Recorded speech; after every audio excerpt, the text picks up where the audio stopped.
stay away from negativity. If anybody starts talking about a negative birth experience they had, just politely ask them to stop and explain why. You look so beautiful, and I'm so lucky to be yours, and you're taking me high. Hi everyone, welcome back to our channel and welcome to 2020. Happy New Year to everybody.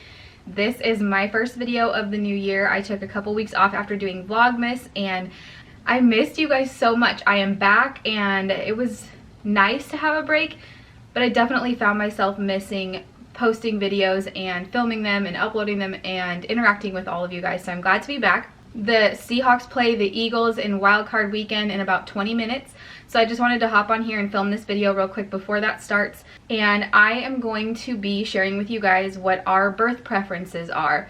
And it's basically our birth plan, but we call them preferences because we know things are going to go how they're going to go and there's not a lot of control that we can have, so we are just going to go with the flow, but we're going to have our preferences set out for each of the different things that could possibly happen. Before we get into that, I have a couple quick announcements to make. So if you're just here for the birth preferences, skip forward to the number on the screen right here and that will get you to where I start talking about the birth preferences. But I wanted to announce that we surpassed 500 subscribers on Christmas Eve, which is super exciting, hoping to quickly get to 1,000 as well. So as an incentive, we are going to be doing a 1,000 subscriber giveaway. We haven't decided what it's going to be yet because we wanted all of you to have input on what you would like to get for a giveaway. So comment down below or send us a direct message if you have ideas of what things we could give away that people would enjoy who watch our channel. Also, make sure you are subscribed because the only people eligible for the giveaway prize will be subscribers. The other thing you can do to make it happen faster is to share our videos or our channel on your social medias. Get us in front of your friends and family because if they like our content and subscribe too, that's obviously going to get us there faster. The second announcement is that I'm going to be posting 2 videos a week instead of 1 a week, and I'm going to be creating a new series on our channel. My posting schedule is going to be Tuesdays and Fridays, but Fridays are going to be called Focused Fridays, and basically it's going to be motivation to focus and get things done that you need to get done, things maybe on your to-do list that you've been meaning to handle. There will be a lot of cleaning and organizing and planning and budgeting and all of those kinds of videos of things that I need to focus on to get done and hopefully can motivate you to focus to get your own items done as well. So I'm really excited for that to come. The first one will be this Friday, and then on Tuesdays, that will be all of our other kinds of videos that you're used to seeing throughout the year anyways. So now that those announcements are out of the way, let's jump right in and talk about these birth preferences. So I have the printout here, and this is actually exactly the same as what we used for Bailey's birth and Quinn's birth. Quinn's birth was so fast that there really wasn't much time for any of this, but with Bailey's birth we got to implement a lot of these things and we got to see firsthand how our doctor was going to be on our side, have our backs, and let us wait it out. If you missed Bailey's birth story, I will link it in the description box below and on the end screen of this video so you can go watch it and see what I mean. But with both of the girls, I did natural childbirth, no medications, no inductions, no anything, and it was the most amazing experience I've ever had in my life. So why not for the third and probably last baby do the same, hopefully, if everything goes right. If you've watched my channel at all, you know that I am a big planner. I like to kind of have things in order, and I like to have, feel like I have control of things, I guess you could say.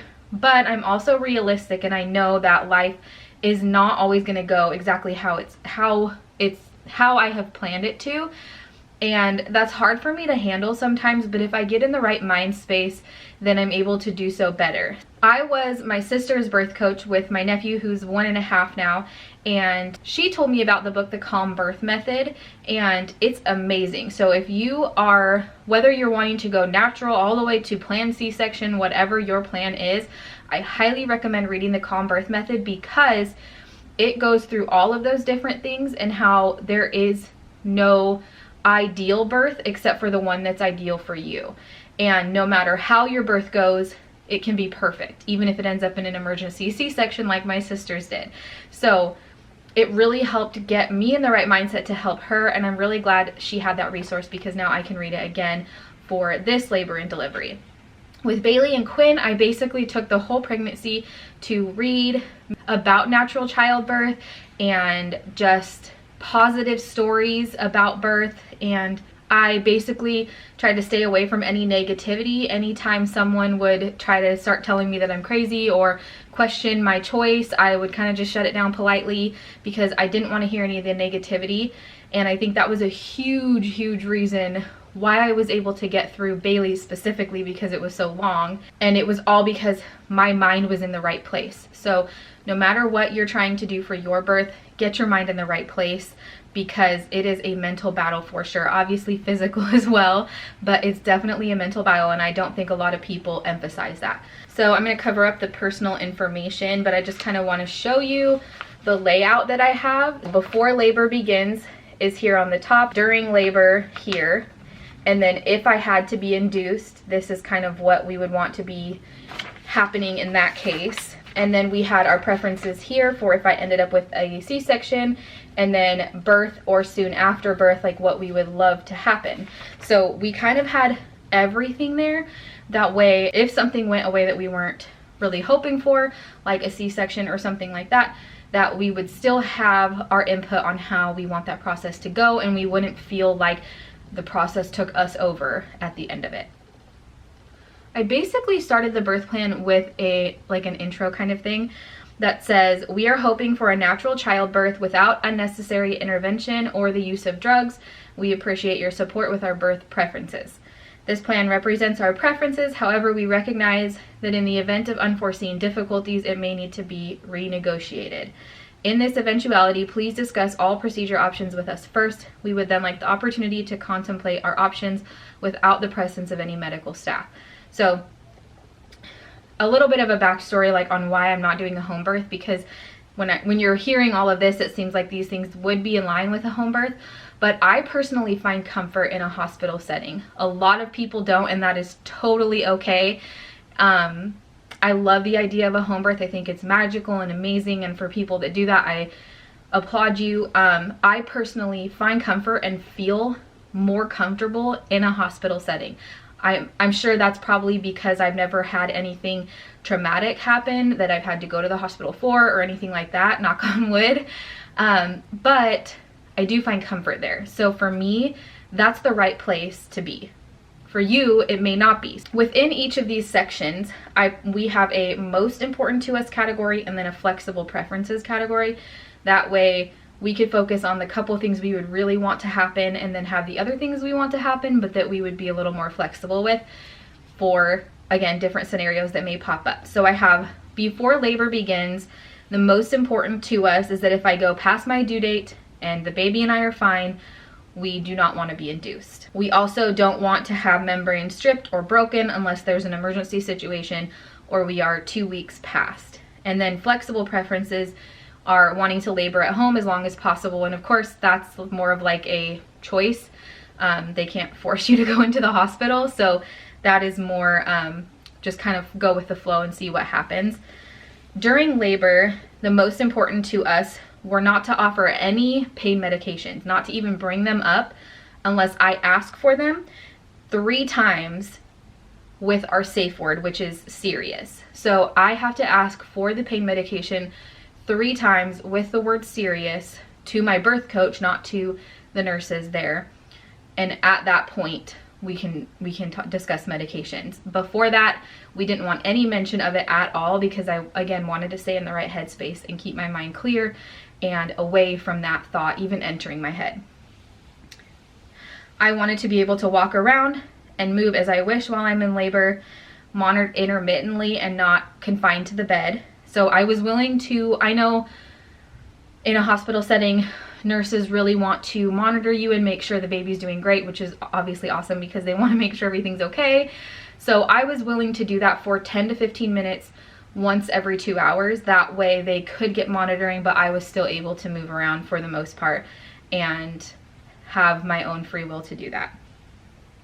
We wanted to be free of time limits and not have labor induced unless it was an emergency. So again, that was with Bailey and Quinn both. My water broke first before I had any contractions. So it's just a not wanting to have like, oh, it's within 24 hours or any kind of just arbitrary timelines imposed. Also, I wanted to be able to eat and drink during labor. A lot of times, most of the time, I think, when you go to the hospital for labor, they do not allow you to eat or drink except like ice chips, maybe juice while you're there. But that was not an option for me. Labor is hard work and you need energy. And I know the reasons why they do those things, but I discussed this with my doctor well beforehand with both pregnancies, and she was very on board with this because I was going into this with the knowledge of what could happen. We basically went in and politely said, listen, I brought food with me and I'm going to eat it, but I would like to be able to order food, like especially with Bailey's, because it was 36 total hours. So they allowed me to order food, and they don't usually do that. So I think just going in there with the support of my doctor helped a lot, and going in there politely and respectfully and not like demanding and needy really helped a lot. I think the baskets of cookies we brought for the nurses also helped.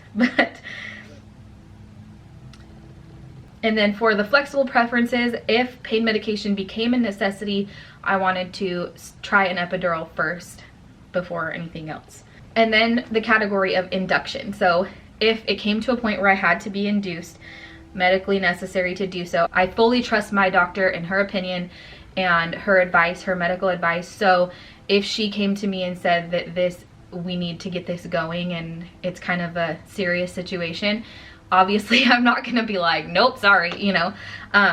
So I wanted to try natural induction techniques first, like breast stimulation, walking, herbs, massage, etc. So we actually had to do that with Bailey because my water broke way early. I didn't start contractions until 24 hours after I had her. So it was never a situation where my doctor said we need to do this, but obviously I knew we needed to get things going. And so I walked, I did all of those natural induction techniques, and they ended up working, and we ended up having her without medication, without induction. So that was really nice. And then the flexible preferences, if I did require induction medication, I wanted it to be a very low dose and increased gradually and slowly and stopped once my body kicked into labor on its own, so that my body could produce its own hormones and help with the pain management with that. Because if you've ever been induced, I have not, so I can't say it firsthand, but I know from stories I've heard from people who have had natural versus inductions. Inductions are a lot more painful because your bodies are not producing the hormones, the natural hormones that help with kind of the pain management. I definitely wanted to avoid that. And then the next section is a C-section. The most important for us for a C-section was with Anthony to be with me at all times until the baby was born. We wanted to make sure a double layer suture was used so that it would increase my chances of having a vaginal birth after cesarean or VBAC. And then I wanted the opportunity to breastfeed our baby as soon as humanly possible, because I know that's really important for bonding and for milk production, and I struggle with milk production, so it was definitely important to have that be the case. We also wanted the screen to be lowered so I could actually witness the birth of my baby, or to be using a clear screen. And my sister actually took this basically whole birth plan and tweaked it a little bit for what she wanted.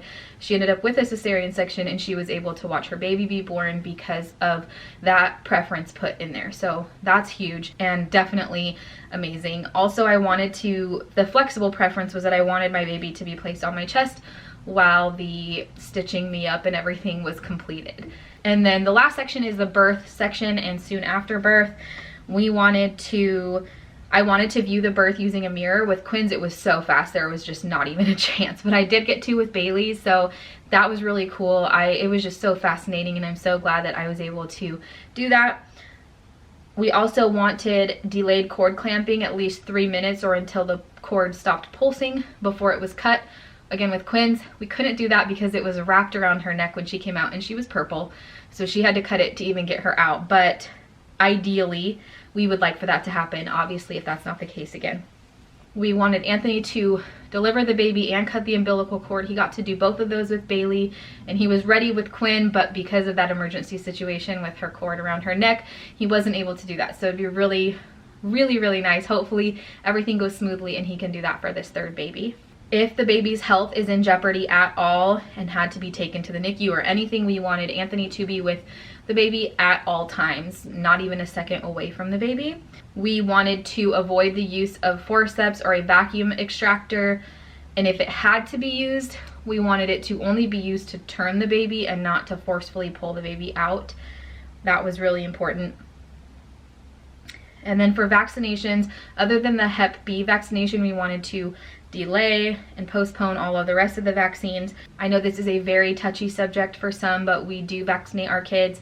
I've done so much research on this and I've seen both sides of the debate, and I really can see arguments from both sides. Ultimately, I decided with the information that I had that that was what is best for our family. Not judging anyone that makes a different decision, but that is what we chose for our family.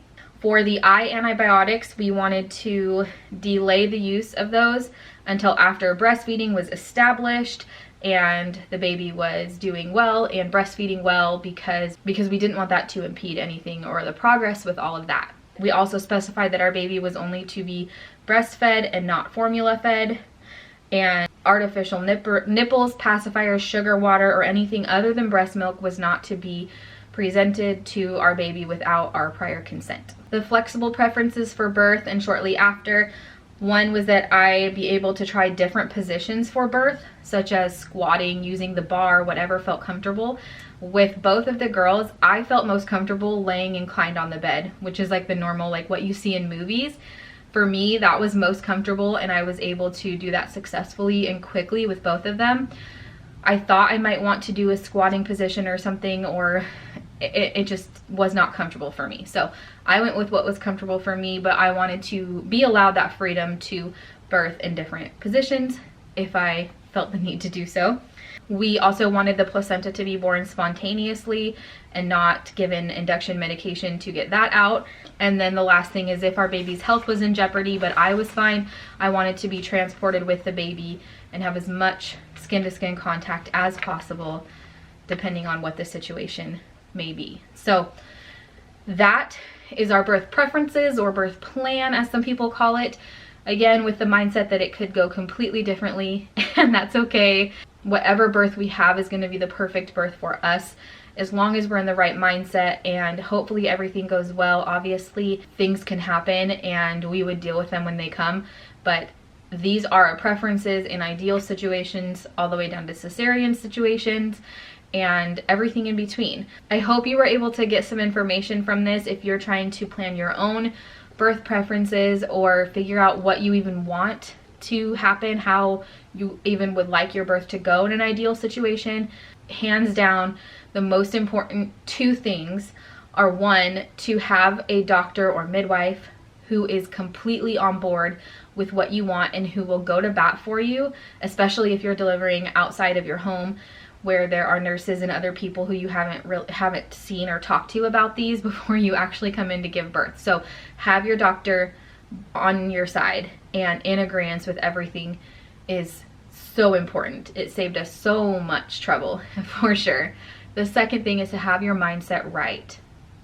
Stay away from negativity. If anybody starts talking about a negative birth experience they had, just politely ask them to stop and explain why. If you start to read about a negative birth story or see YouTube videos about it or something, just stop. Just don't even do it. You can do it after the baby's born and you have your baby in your hands. So keep everything positive, keep your mindset right. If you're wanting to go natural, don't even let the thought of medication enter your head, because once it does, it's gonna pry that door open when you're in those, especially transition contractions. So stay strong, have birth coaches that will support you and that will be able to be there for you. My sister and Anthony were definitely, I could not have done that without them. So if you want to know more about my personal birth stories, go back and check out those links for Quinn and Bailey's. But for now, remember to stay humble, be kind, and I will see you guys Friday in our first episode of Focus Friday.